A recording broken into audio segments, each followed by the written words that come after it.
De Mileto, Paulo enviou uma mensagem a Éfeso, pedindo aos presbíteros da igreja que se encontrassem com ele.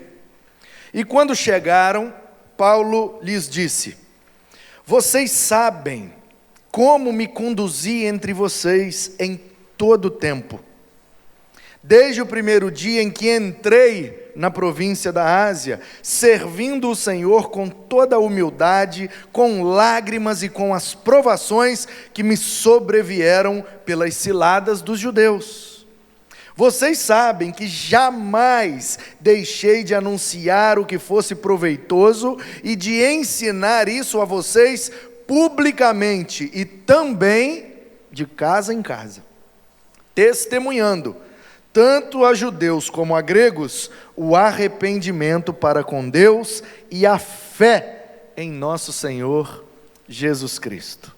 E agora, impelido pelo Espírito Santo, vou para Jerusalém, não sabendo o que ali vai me acontecer, exceto que o Espírito Santo, de cidade em cidade, me assegura que prisões e sofrimentos estão à minha espera. Porém, em nada considero preciosa para mim mesmo a minha vida. Em nada considero a minha vida como preciosa, desde que eu complete a minha carreira e o ministério que recebi do Senhor Jesus para testemunhar do Evangelho da graça de Deus. E agora, eu sei que todos vocês, em cujo meio passei pregando o reino, não mais verão o meu rosto. Portanto, no dia de hoje, testifico diante de vocês que estou limpo do sangue de todos, porque jamais deixei de lhes anunciar todo o plano de Deus. Cuidem de vocês mesmos e de todo o rebanho no qual o Espírito Santo os colocou como bispos para pastorearem a igreja de Deus, a qual ele comprou com seu próprio sangue. Eu sei que depois da minha partida aparecerão no meio de vocês lobos vorazes, que não pouparão o rebanho, e que até mesmo entre vocês se levantarão homens falando coisas pervertidas para arrastar os discípulos atrás de si. Portanto, vigiem, lembrando que durante 3 anos, noite e dia, não cessei de admoestar com lágrimas cada um de vocês. Agora, pois, eu os entrego aos cuidados de Deus e à palavra da sua graça, que tem poder para edificá-los e dar herança entre todos os que são santificados. De ninguém cobicei prata, nem ouro, nem roupas. Vocês mesmos sabem que estas mãos serviram para o que era necessário a mim e aos que estavam comigo. Em tudo tenho mostrado a vocês que, trabalhando assim, é preciso socorrer os necessitados e lembrar das palavras do próprio Senhor Jesus: mais bem-aventurado é dar do que receber. Tendo dito isso, ajoelhando-se, Paulo orou com todos eles. Então houve grande pranto entre todos, e abraçando Paulo, o beijavam, entristecidos, especialmente pela palavra que ele tinha dito, que não mais veriam o seu rosto. E eles o acompanharam até o navio. De Mileto, ele retorna, vai seguindo o seu caminho, Tiro, Sidom, Cesareia, Jerusalém.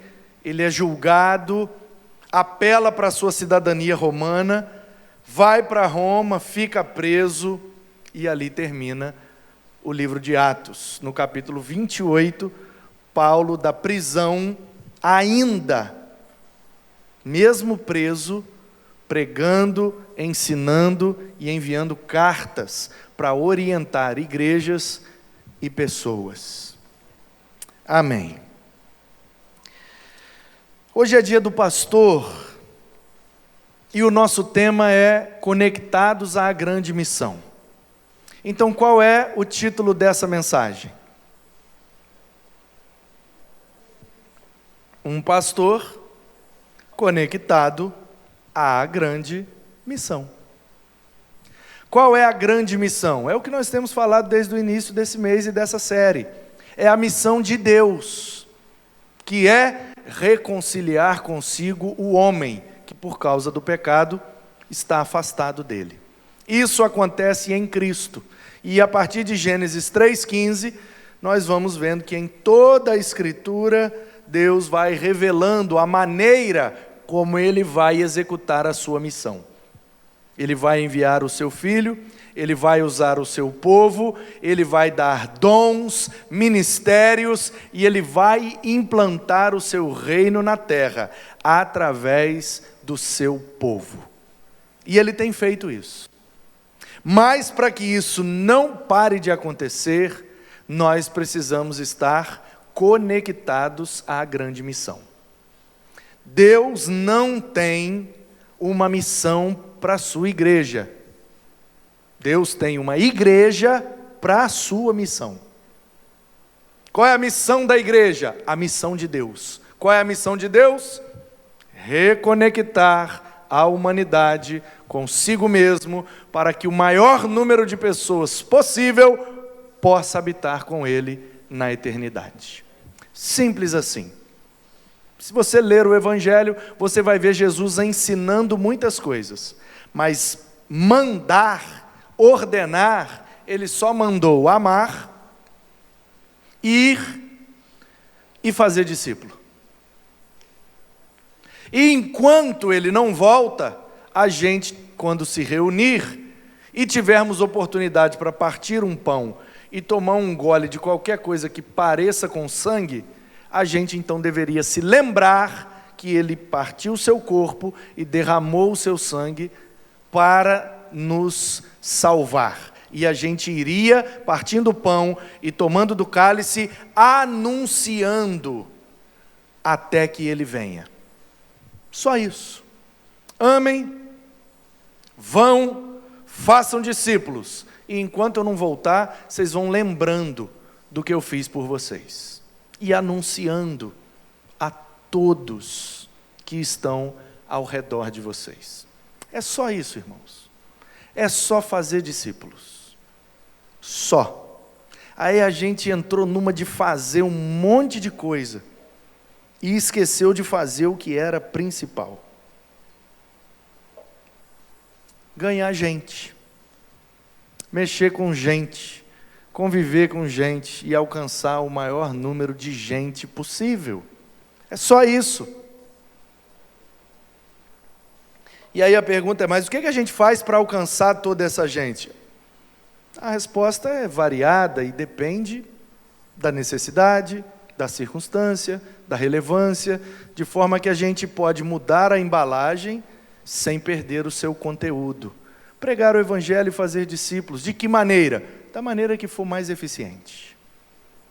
Portanto, eu vou falar aqui na perspectiva pastoral, que hoje é dia do pastor e precisamos ser pastores conectados à grande missão, mas você não pode se esquecer que a Bíblia diz, na primeira carta de Pedro, que todos os que são salvos são sacerdotes.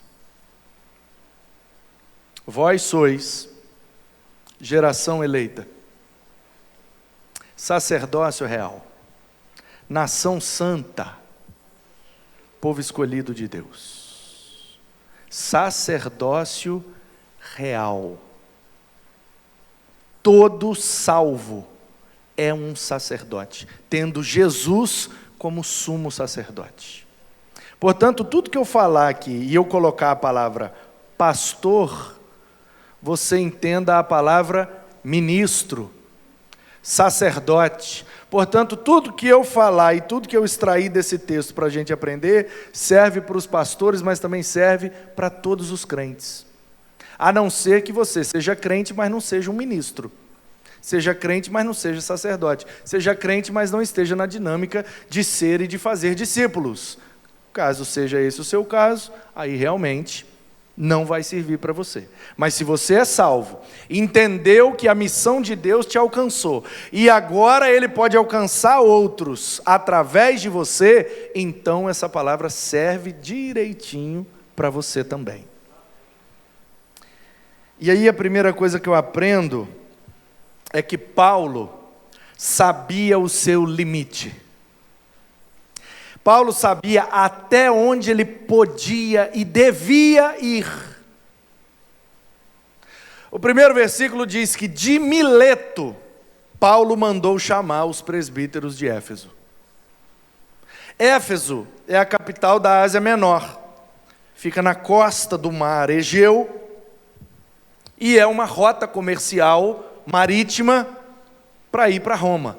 E todo o comércio do Oriente, sobretudo da parte norte, a parte superior da Ásia, todos os produtos comerciais escoavam por aquela rota para chegar ao porto de Éfeso e dali ganhar o império.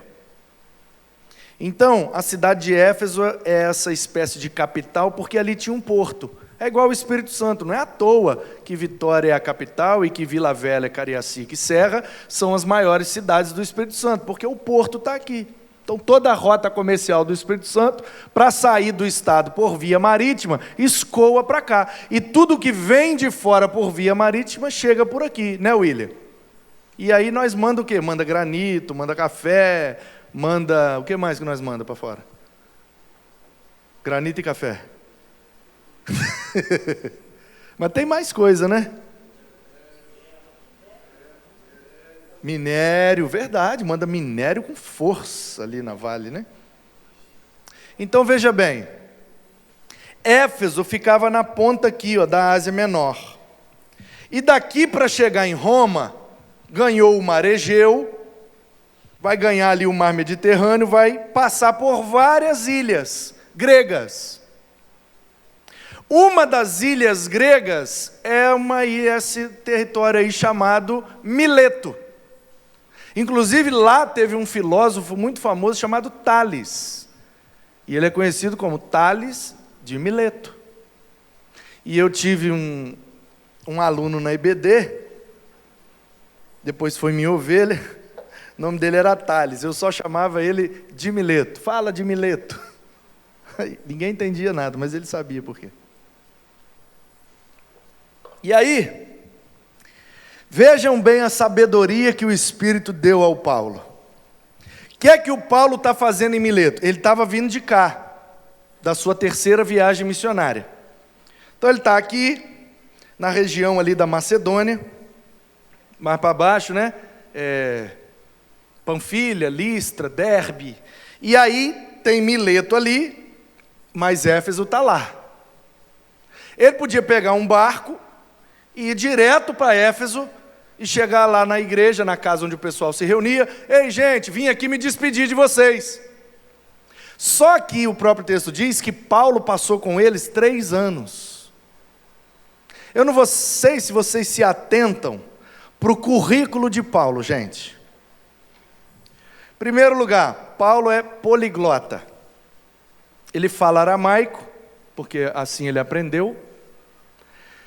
Ele lê e escreve hebraico, porque ele é judeu, da tribo de Benjamim, por isso que o nome dele é Shaul, o nome do primeiro rei de Israel, que é da tribo de Benjamim, o pai dele botou esse nome nele para homenagear, Shaul. E aí, ele fala aramaico, lê e escreve hebraico, mas a língua dominante naquele tempo era o grego, como no nosso tempo hoje é o inglês. Então ele também lia, escrevia e falava grego. E ele tem a cidadania romana, portanto ele também lê e fala latim. Os 4 principais idiomas do seu tempo ele sabe falar. Ele vem de um lugar chamado Tarso. Portanto, isso denuncia que ele era playboy. Sabe o que é playboy? Davi sabe, né, Davi? Tá ligado, né? Os playboy. Os playboy, ó. Ah, pastor, como é que você sabe que Paulo tinha dinheiro? Primeiro, não era barato uma cidadania romana. Se ele é judeu, ele só pode ter a cidadania comprada. Não é barato, não. Segundo, a região de Tarso era uma região de muita extração de pedra. O povo que mora perto de onde tira pedra, geralmente é bem de situação. Terceiro, ele estudou em Alexandria, Harvard, do seu tempo. Faculdade particular, não era barato. Quarto lugar, ou quinto, sei lá, já perdi a conta.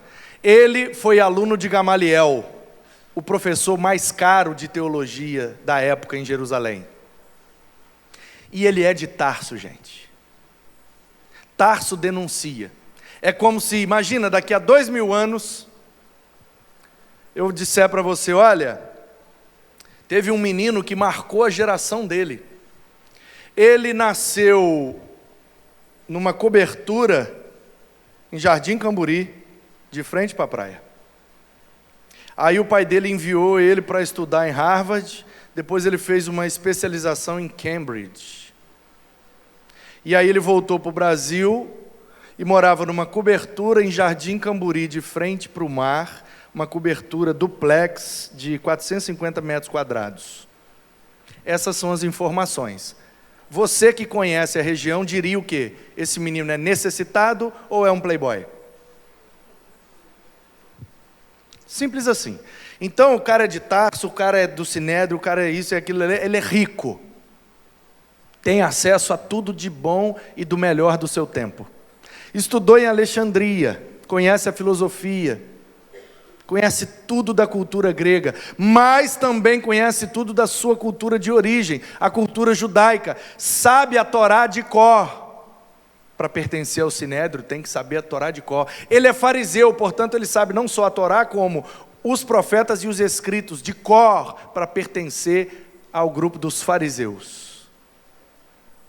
Pensa no currículo desse cara. E depois disso tudo que eu já falei, ele é engenheiro. Engenheiro civil. Mas pastor, como é que você sabe disso? Fazedor de tendas. Constrói moradias. Aí esse cara, com essa bagagem, com esse currículo, com esse conhecimento, com essa amplidão de horizonte, de cosmovisão, esse cara passa em Éfeso, na sua primeira viagem missionária, um grupo de pessoas se converte, ele fica ali uns dias, discipula esse grupo e vai, na segunda viagem missionária ele passa lá e o grupo aumentou, e ele fica lá uns dias, e depois ele passa lá e fica 3 anos com esse grupo, pastoreando o grupo, morando, convivendo, 3 anos.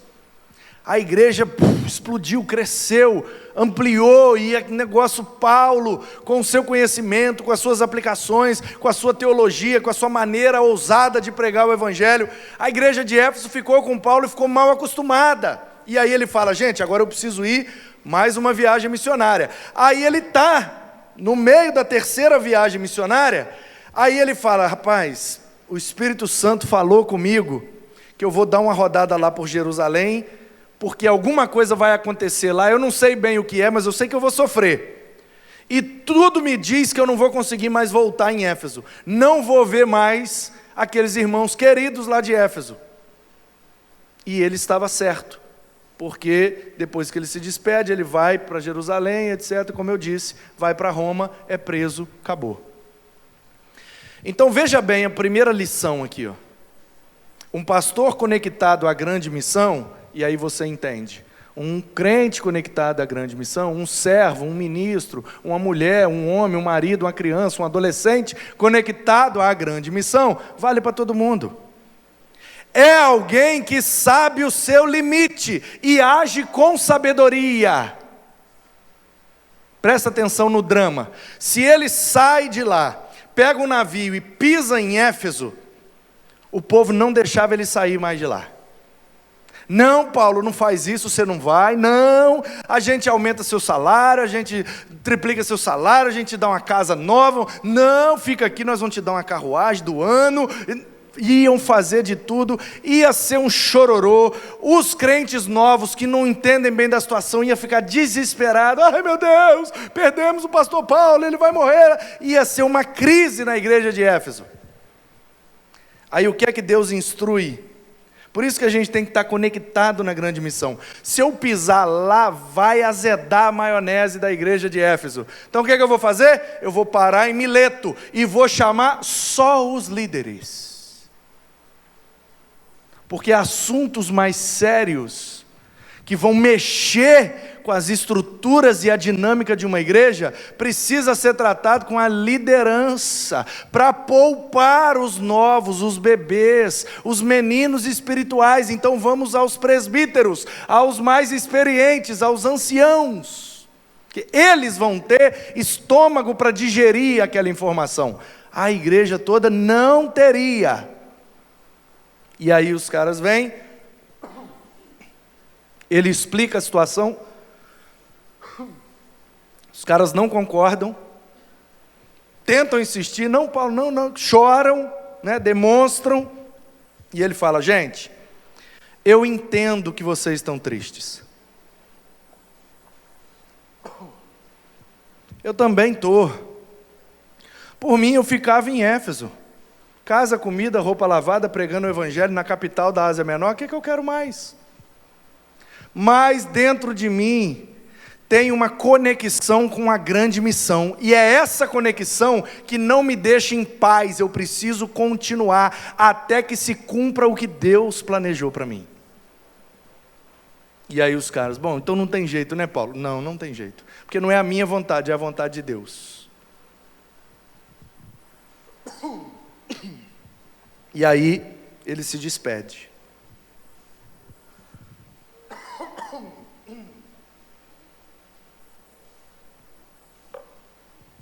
Deu ruim aqui.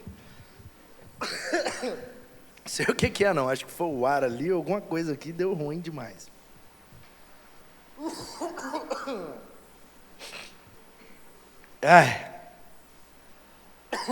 Então, qual é a primeira lição, gente? Agir com sabedoria.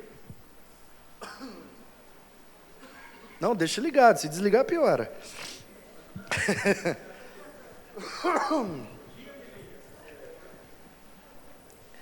Agir com sabedoria, saber até onde vai o nosso limite, agir com precaução para evitar problemas maiores.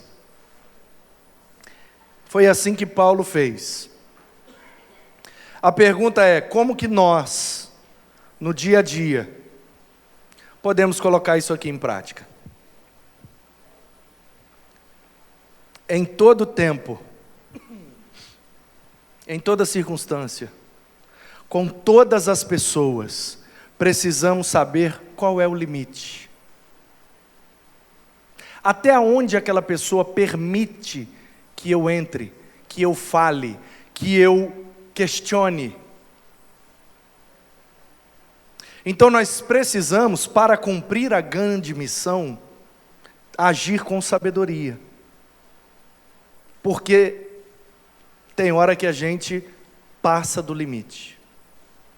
Tem hora que era para a gente vir só até Mileto e respeitar o limite que está sendo imposto, às vezes até pela outra pessoa.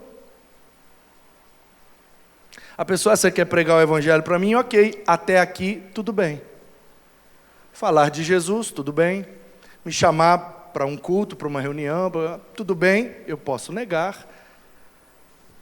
Quando eu te pedir uma palavra, você me dá. Quando eu te pedir oração, você ora. Quando eu te der liberdade, você entra. Caso contrário, fica na sua, me deixa na minha. Porque se você passar do limite, você pode azedar a maionese, irmão.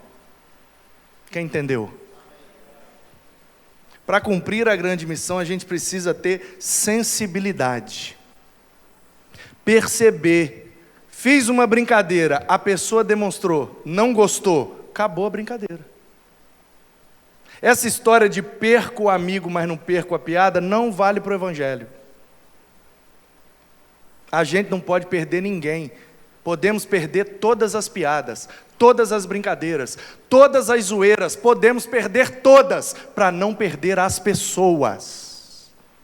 Porque a grande missão de Deus não tem nada a ver com o que a gente gosta de fazer, tem a ver com alcançar pessoas, e as pessoas têm os seus limites. Vocês sabem que eu tenho uma lista de transmissão, né? Com todos os membros da igreja. Tem gente que nem é membro, mas por congregar e vir sempre, eu coloquei no bolo junto também.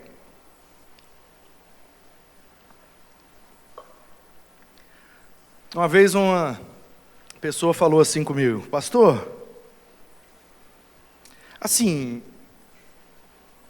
não sei como é que eu vou dizer. Aí ficou rodeando, eu falei: ih, lá vem. Pois não.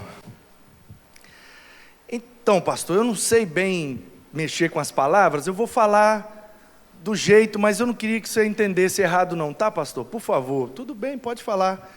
Sabe aquelas mensagens que você manda assim? Sei. Então, não gosto não. Aí eu, pois não, agora fui lá, lista de transmissão, membros, fulano, sair da lista. Tirei, acabou. Não gosta, não mando mais. Não, tem que receber as mensagens, porque é o Evangelho, é a pregação, é a programação da igreja, tem que fazer, vou empurrar a goela abaixo. Sinto muito, então não volto mais aqui não. Uma vez eu estava ali atrás, aqui atrás, na borracharia ali, perto do irmão Paulo Assis, em frente ao Sarribe ali. Aí aconteceu de novo esses dias na pracinha lá, com o menino do pula-pula.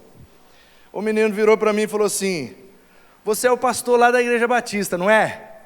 Aí eu falei: sou. Ele teve aqui em algum evento, não sei o que. A gente fez um monte de coisa naquela época, 2016, 2017. O pau quebrou aqui de quina, né? Aí ele falou assim comigo: a sua igreja é daquelas que manda ficar de pé?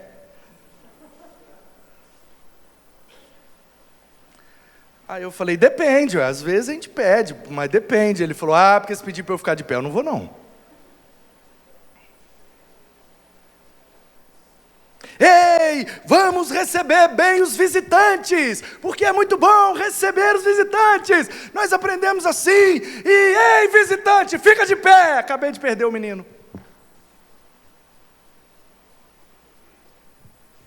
Quem entendeu?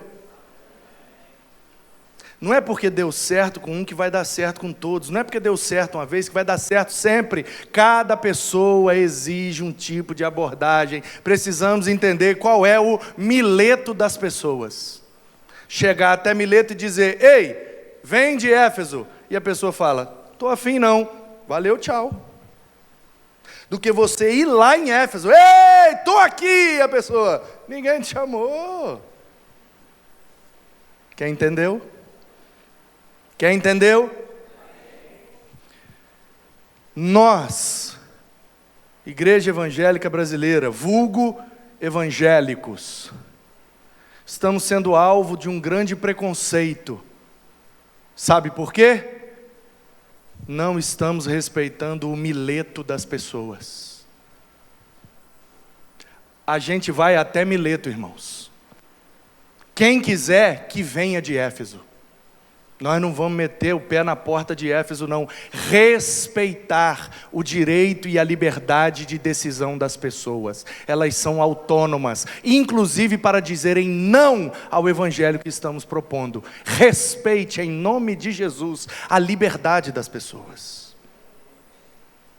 Ganha-se muito mais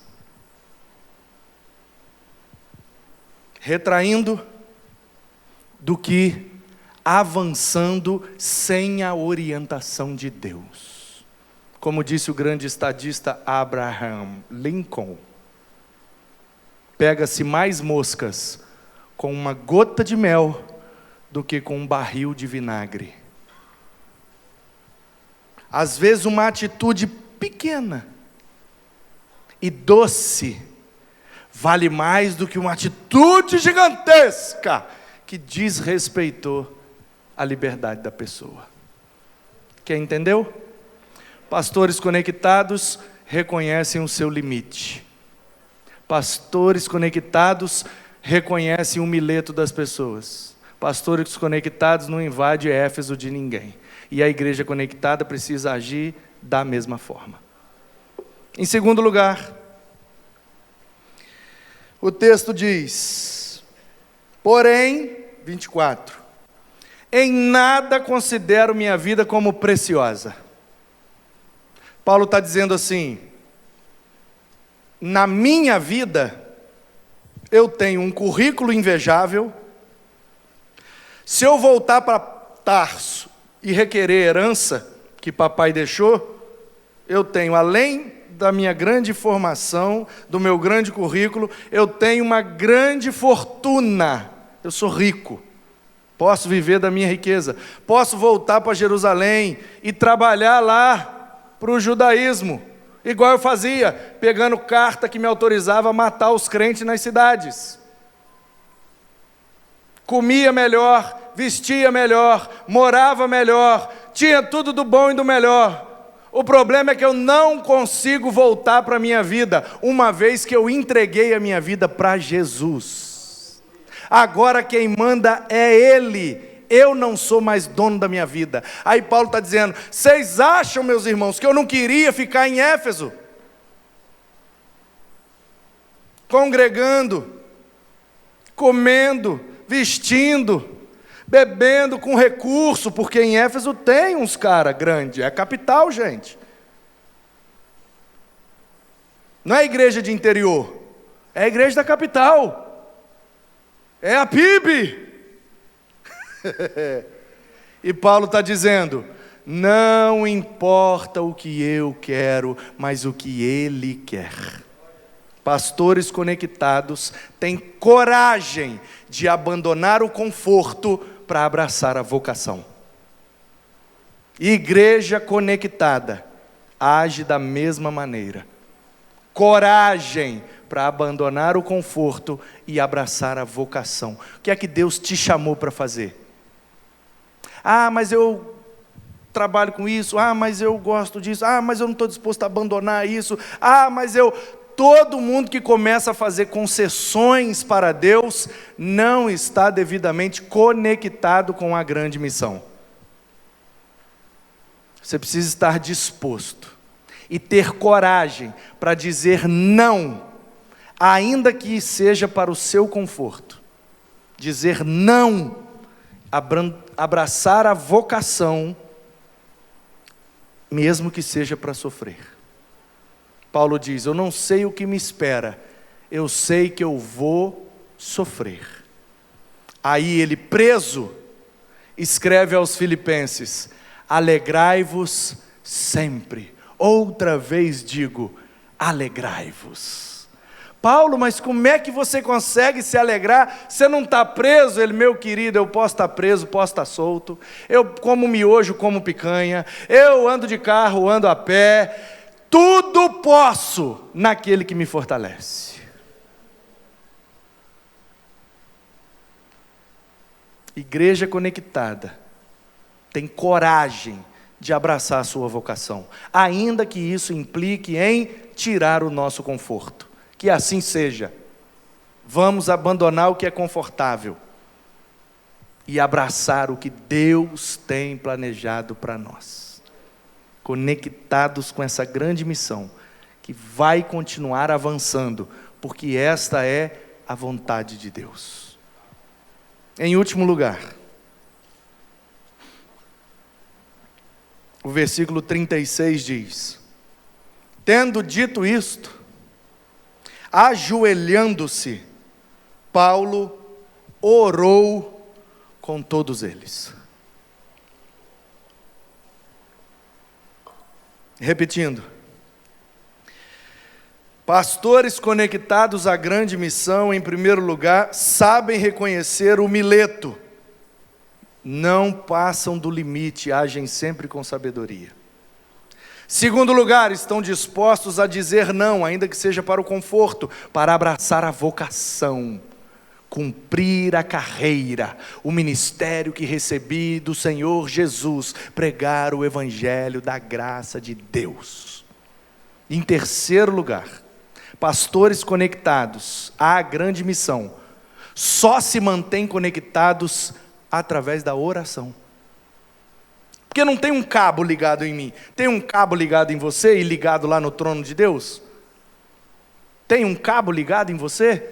Conectado lá no trono, na vontade, na perfeição da soberania de Deus. Então como é que a gente sabe o que Deus quer? Como é que eu sei identificar o Mileto, para não extrapolar e chegar em Éfeso? Como é que eu consigo dizer não para uma coisa, ainda que ela pareça melhor, e abraçar outra que vai me trazer sofrimento, mas eu tenho convicção que é aquilo que Deus quer? Eu só consigo discernir essas coisas se eu estiver conectado com o eterno. E a nossa conexão desde o mundo antigo, essa não passou por reforma, essa não tem tecnologia que substitui. A nossa conexão continua sendo por meio da oração. Pastores conectados oram para saber qual é a vontade de Deus. Igreja conectada ora para entender a vontade de Deus e cumprir a grande missão. Que assim seja, para a glória de Deus, em nome de Jesus. Amém.